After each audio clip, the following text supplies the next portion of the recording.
Hello, welcome to D's House of Esoteric Healing. I am D, and today we are starting off a new video series titled Esoteric Astrology 101. Now, on the first episode of this series, we will be discussing the rays of light. And we'll be understanding the rays of light through the sun sign of Taurus. And the ray of light most relevant to Taurus that I want to discuss is the fourth ray, harmony through conflict.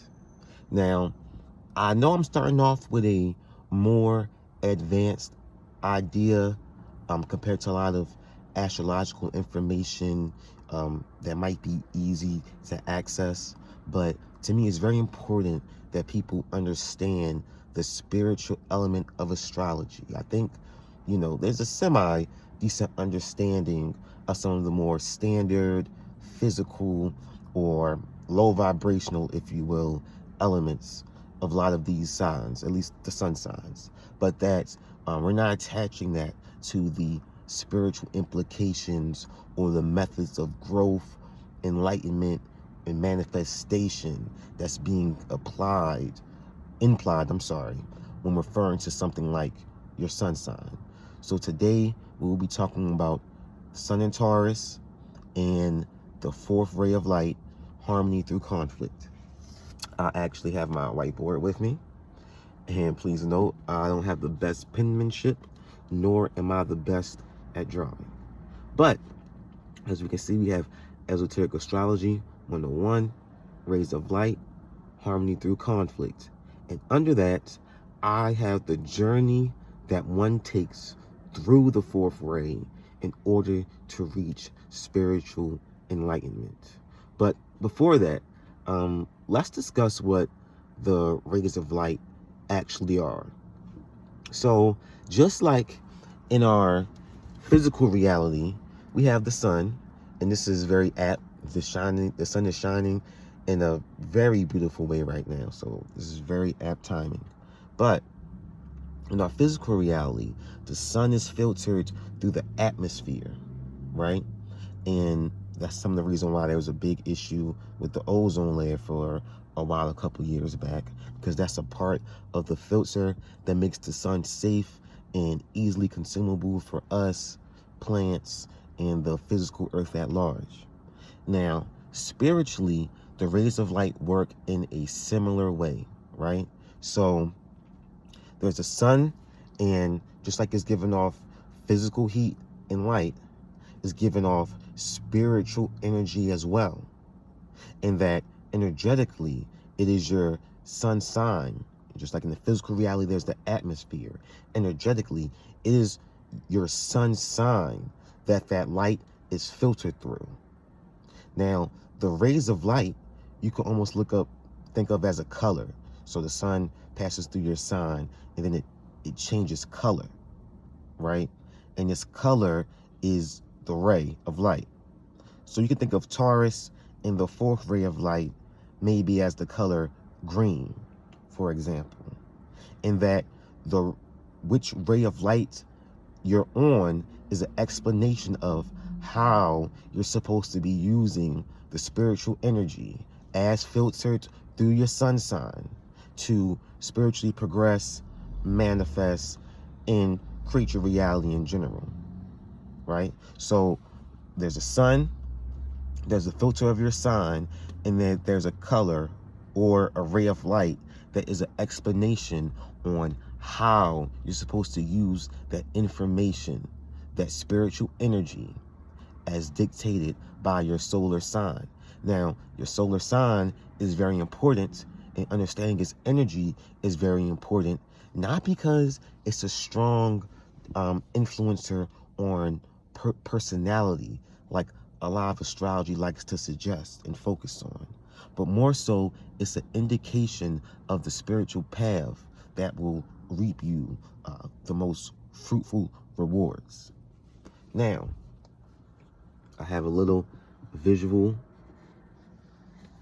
of that. Here we have in the bottom a person, could be me, could be you, Here we have the symbol for the sign Taurus, the bull's head with the horns.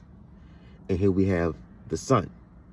Now, as we can see, the sun is giving out just constant, intense spiritual energy.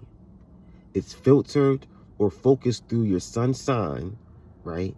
Then it changes color, or all that spiritual energy is condensed into a singular color, and then it hits you, imbues you with energy.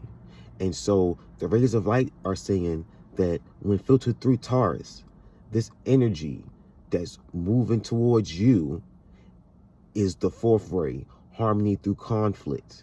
And that energy opens up a spiritual path that is compatible, easy to pursue and reap reward from, due to the sun sign you're a native of.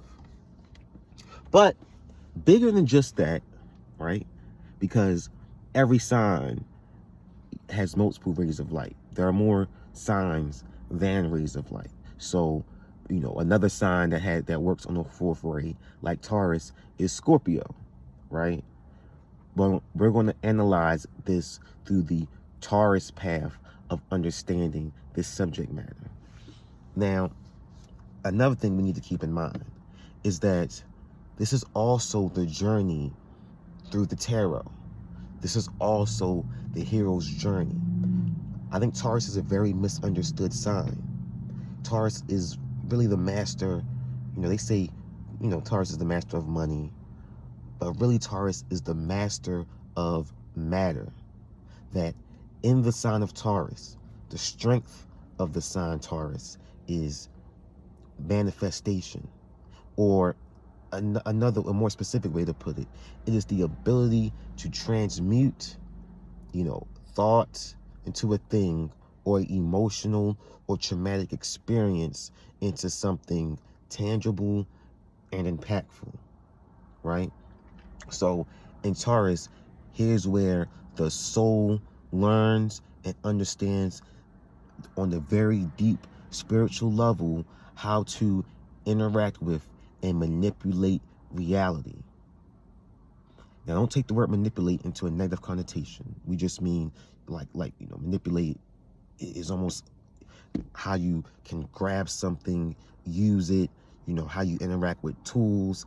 You know, this is on a spiritual level what Taurus is gifted with, the ability to understand and interact with the physical and spiritual environment.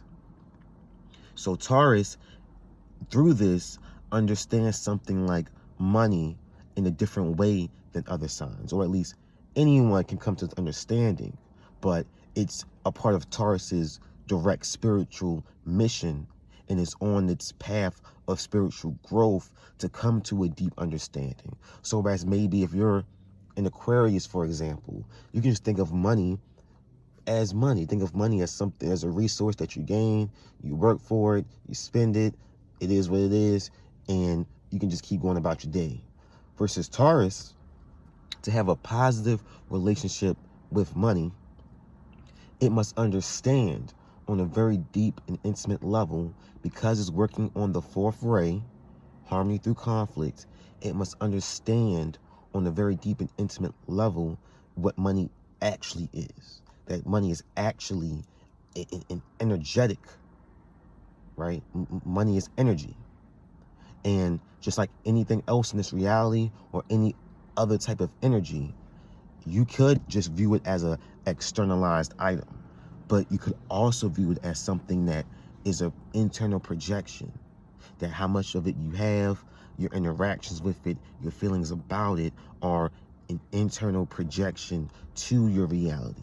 So as we get into analyzing esoteric astrology, well, that means we're analyzing astrology from the perspective of everything is energy. Everything is an internal projection, right? And so for Taurus, material things like resources, like art, like, you know, like a home or a garden, you know, these are physical things, of course, that we can touch, but they're also an internal projection. And the process of the fourth ray of light, Harmony through conflict is teaching you how to manipulate and harness this internal projection to be most beneficial to you or your reality at large.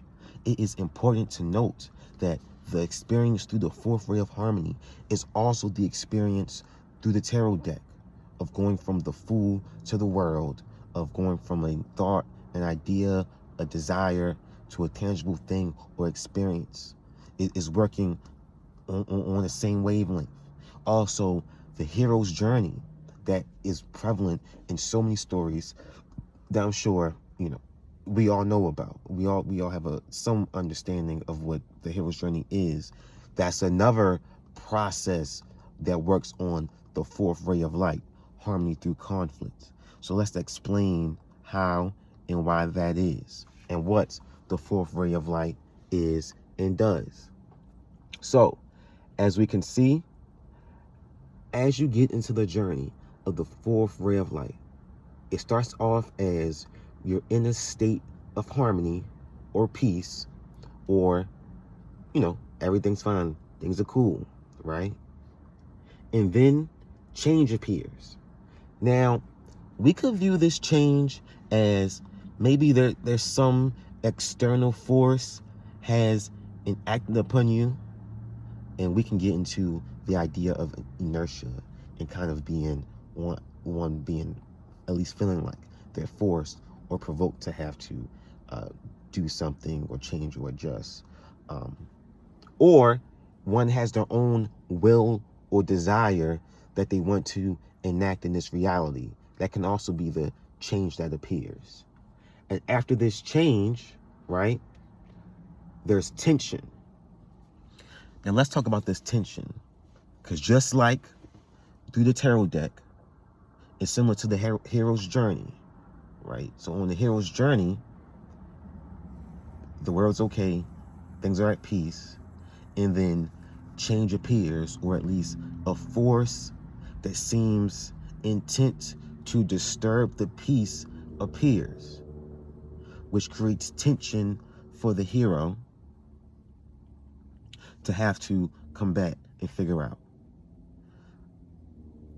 In the spiritual process of materializing something, there's the state you are in, there's, from whatever variable, a need to create something new, have a different experience.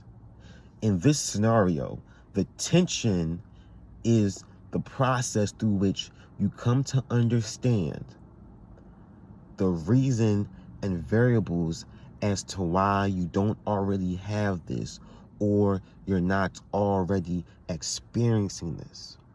Now, on the path of manifestation, even amongst people who study and try to attempt to start the path of manifestation, this tension process is misunderstood, right? So,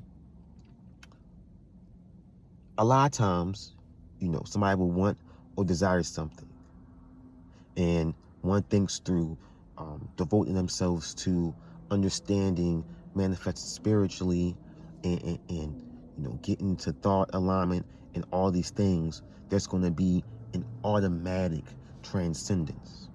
And if you hold no resistance to what you're trying to manifest, then it will. But a lot of times that there is a reason why we're not already experiencing this, right? So the tension is to open your mind, or really your third eye, right? So there's a third eye interaction to try to get you to see and come into awareness, understanding, and acknowledgement of the actual issue at hand. And just like on the hero's journey, when you analyze a lot of these stories and their themes, on the hero's journey, there's a false pretense initially that the tension or thing to overcome is the villain or the externalized opposition that appears, when really the thing to overcome, or the variable causing the issue, is the own internal self, that the internal self has created blockages preventing the hero, or on the path of manifestation, me or you, from already having the experience, ability, wisdom to, defeat that opposition or live in this reality already. So the tension oftentimes is going to appear as something externalized, something you could look at and say, hey, oh, okay, now I see, I understand. There's this externalized reason as to why I don't have this manifestation already, as to why I'm not already experiencing this. So let me go try to fix and tinker with this externalized experience. A lot of times, people stay indefinitely in the tension, recognizing you're being blocked from what you desire. A lot of people stay in this state of tension indefinitely because every time you feel that blockage, you say, okay, there is an issue between me and where I want to go. And you're led to a conclusion that's suggesting that there is a external reason, a reason that exists outside of you as to why this manifestation isn't already here, as to why this blockage is occurring.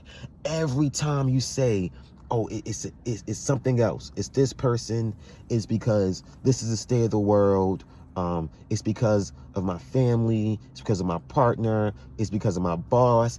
Every time you lay it on an externalized variable, you're prolonging the state of tension.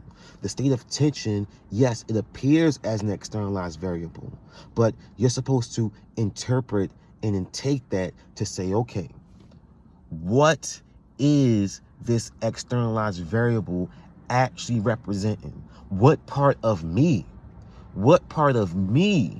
exists and is being reflected back to me through this externalized variable? And instead of having anger or being upset at this externalized variable, allow me to thank it for revealing to me the internal variable, the internal personal disposition, way of thinking that's actually leading to this blockage, that's actually causing this tension. And the acceptance and change of viewpoint and approach of this externalized negative experience is how we get to the next step, right? So back to our whiteboard, right? After tension, there is a battle. Now, once again, there are, a good amount of people who do indeed, right, doing their spiritual work, who do indeed get past the phase of tension and into the battle. Now, once again, even though in tension you realize, okay, there's something about myself that needs to change, then you actually need to do the change. And initially, it might be like, okay, let me add an example. Let's say somebody makes music and they try to push their music out, get traction, they're not getting any. The tension could appear in the form of not getting views on the video. And then the initial tension is, you having problems with your external reality, like people don't appreciate good music, there's payola going on, and all these variables making it so I'll just never be successful. Until you move past that step and say, okay, you know what, I actually have a bad attitude towards this. I'm self-sabotaging and I need to create a different reality. After that, one has to actually commit to this change in thought, this change in attitude, this change in approach. And that is the battle. Now, on the battle, you'll be met with more externalized opposition. And a lot of people end up also being indefinitely in this phase, because even though when the initial tension was had and it was figured out this is actually reflective of an internal problem, the battle will ensue and you'll be asked to find new coping mechanisms, a new method of doing things, both in this scenario, actually, like, let's say creating and performing music, mixed with your attitude and approach towards it. But you also will still be faced with more external opposition. And even though intention, you say, you know what, it's an internal problem, now that more external opposition appears, that's when one will say, you know what, I'll never defeat it. Or maybe, a lot of people will rethink the initial conclusion that this is something they can actually do or have the spiritual ability to affect. The battle is where doubt creeps in. The battle is where you're being asked from the universe to go to a point of knowing to understanding, right? You go from the point of knowing to understanding. Knowing that the issue is internal, and understanding that until you figure it out, continual external opposition will appear. Knowing that the external opposition's role, no matter what form it appears in, from a intense, rude, disrespectful stranger to a more intimate person that you may feel like is betraying you, from knowing that that is just an external representation of an internal way of thinking or approaching life. It goes from just knowing that to actually being able to apply that when being faced with external opposition. And so some people may say, the universe or God tests people, and you could view it as a test, but really it's like this. When you're in one way of thought for so long, just knowing a different way of thought exists doesn't mean you now think that way. In order to actually shift to that new way of thinking, right, you have to understand the variable that inhibited you from thinking like that in the first place. So understand the wrong thought process in the first place. And then you need to understand how to think and believe in that thought or idea until you actually experience that. You must, not as a test, but as a reaffirmation of the new self, of the new thought process, you must think that thought or live in that reality, approach that situation in the way spiritually through your journey you're being asked to. You must actually do that through conflict. And that is the battle, right? Now, after a battle, we have death to the old self. Now, death of the ego, once again, just like on the hero's journey, just like one's way through the tarot, is a very important part of creating your new reality. So you have this idea, you go through the tension to understand the variable, right? Then one undergoes a battle, and the death to the old self is just a further understanding that this battle, though it is represented by, resistance from your external reality that you have to wade through, death to the old self is a further acknowledgement, a further understanding that this resistance is internal.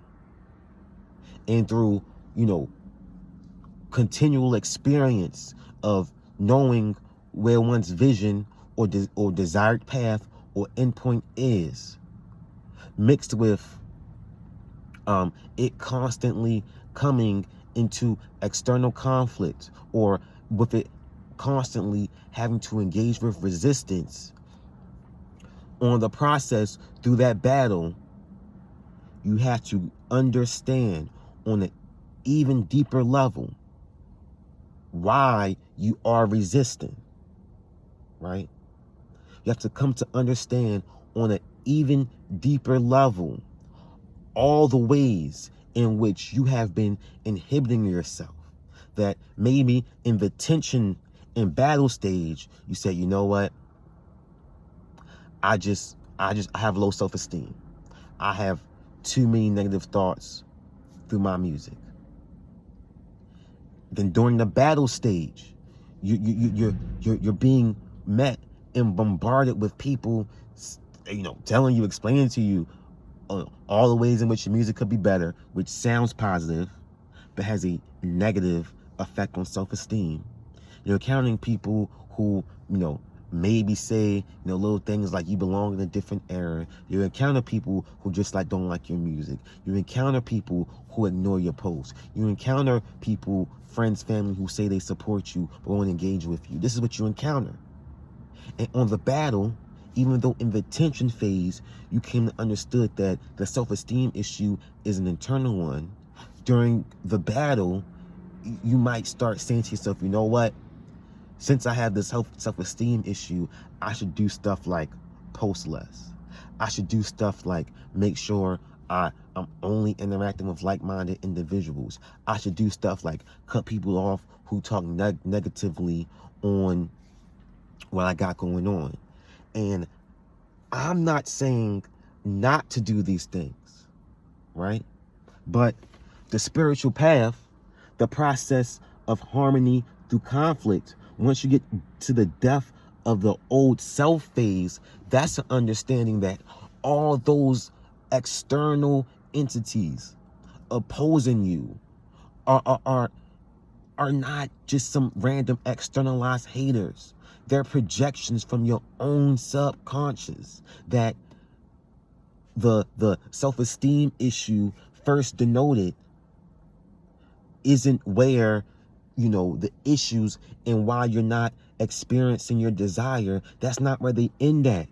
They end at the constant reaffirming that you've been on this path of negativity or thinking or approaching the world like this for so long that it's deeply embedded in you. And the battle serves as a way to pinpoint every little which way it's been embedded. In death to the old self, you can only reach the stage of ego death when you come into full acceptance and clarity in all the ways you've been a total and complete enemy to yourself, at least in terms of getting whatever the current manifestation is. One takes this journey every time you manifest something new. This is a, one has to constantly reform their ego. But anyway, getting to the death of the old self stage, the death of the ego stage, is coming into very deep understanding of every way. It's basically all your fault. Not to, like I said, take that as some, self-blame or self-loathing, but to take that as empowerment, to say, okay, if I am the sole and complete reason why I'm going through this, through elevating, I can be the sole and complete reason as to why I experience the preferred reality, my actual desire. And that happens in the death to the old self stage. Another thing that happens in the death to the old self stage is clearing out. That in some way, shape, or form, you learn during the battle that you not living in this reality, that you're not actually having this manifestation fulfilled, has become part of your identity, right? Just not low self-esteem in general, but let's just low self-esteem in this context, right? Serves as a way, you're telling yourself, this is who I am, and I have to fight through it. The death to the old self stage, through what one understands during the battle with all this external opposition, the death to the old self stage is one coming into full clarity that I don't have to be this way. So that's why they call it ego death, that you're analyzing something you've come to see as your identity, and you're shifting it. And so it's the phase in which you realize that what you view as your ego, as the external self, as your identity, is moldable, mutable. That whatever narrative you exist on, you don't have to exist on continuously.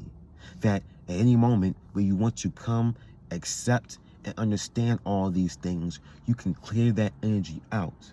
And with that energy cleared out, right, you can get to the next stage, construction of a new form. Now, in the tarot, this is almost like the Nine of Cups, for example, a card of wish fulfillment. The construction of a new form means, you've been through this journey, been through the tension, waged the battles. You've come to understand why a part of your ego had to die, had to be transmuted. And now you're replacing it with new thought pattern, new approach, new attitude. And then you also have the experiences with during the battle, or with your external opposition, that lets you know the ways in which and when, under what type of stress, this new approach, this new thought system, this new attitude needs to be applied in. But something else that happens in this stage, and this is an idea that I want to talk about probably in the next video, but something else that happens in this stage is, so you as an individual in your internal self has shifted. But the rest of your reality was built by thoughts you had been thinking for a very long time on the old thought system, in the old approach, with the version of self that has already died, has already been transmuted. And your reality needs time to catch up with that.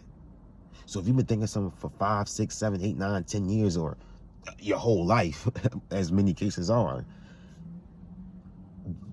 even after the new self has formed, there's still going to be some friction, right? There's still going to be people trying to pull you back, or circumstances trying to pull you back, or really asking you, has the true self actually changed? Or as soon as one is put under enough stress, pressure, or feels enough resistance, will you revert back to the old way of being? Or do you actually understand and have actually committed to a way of viewing reality, a way of thinking about self that can overcome that obstacle, that won't get pulled back into thinking whatever, I have low self-esteem, that doesn't get back into thinking all these external problems and oppositions are the true issue, right? So this is the phase one is in after the new ego, or the new self, or the new identity has been constructed. And after getting through that phase, one has harmony, or one becomes the person ready to live in their desired reality. One is vibrating at the right frequency. Just like in the hero's journey, right? We could take Luke Skywalker from Star Wars.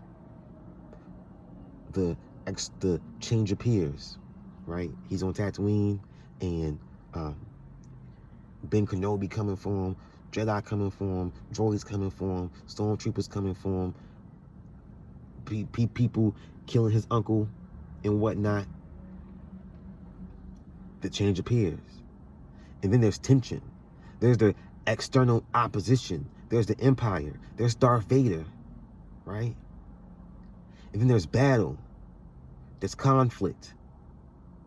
But then he's told that the opposition is his father, or your parents are very close derivatives of you. He's told that during his battle that the issue is actually a part of him, right? And so after his battle, when he's in his death to the old self stage, training with Yoda, is where he realizes not that the issue is a part of him, his externalized father, but no, he has Sith, dark energy in his own self as well. And it is transmuting that, accepting that, acknowledging that. Not any physical training, right? It's accepting, acknowledging that. Luke decided to approach himself and the external opposition he's facing in a different way. It is that gives him the power to overcome his obstacle, right? And it's not when this realization happens that Luke finally, fully understands. It's after what he feels like the new self has been formed and is tested again by resistance or tension. When he during Return of the Jedi, when he goes to confront his father and the Sith Emperor again, it is during that experience where he realizes that even though all this new information has been had, even though I myself have had this internal breakthrough, even though I'm a Jedi, or I've the process of being initiated on how to spiritually overcome this issue has been given to me, I have went through, even though all that has happened, it's not until faced with the same stimuli again, with his new identity, where he can really stand 10 toes down on who he is and what he believes in, and will allow his reality to react however it needs to, as he stays in harmony and alignment with his new self and what he's come to understand his true desires are. This is what we're dealing with. This is the fourth ray of light, harmony through conflict. This is the process through which Taurus understands and manipulates reality, not through some actual constant physical engagement with reality, but by understanding reality as a mirror or reflection of the self, and then thus deciding to change or shift self, and then letting that change or shift self interact with the same stimuli that was causing blockage, right? And have an actually sustained different reaction, i.e. harmony. But thank you, everyone.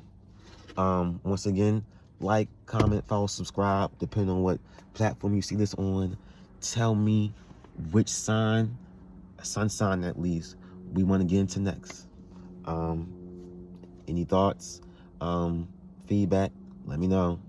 This is Dee's House of Esoteric Healing, and this is Esoteric Astrology 101.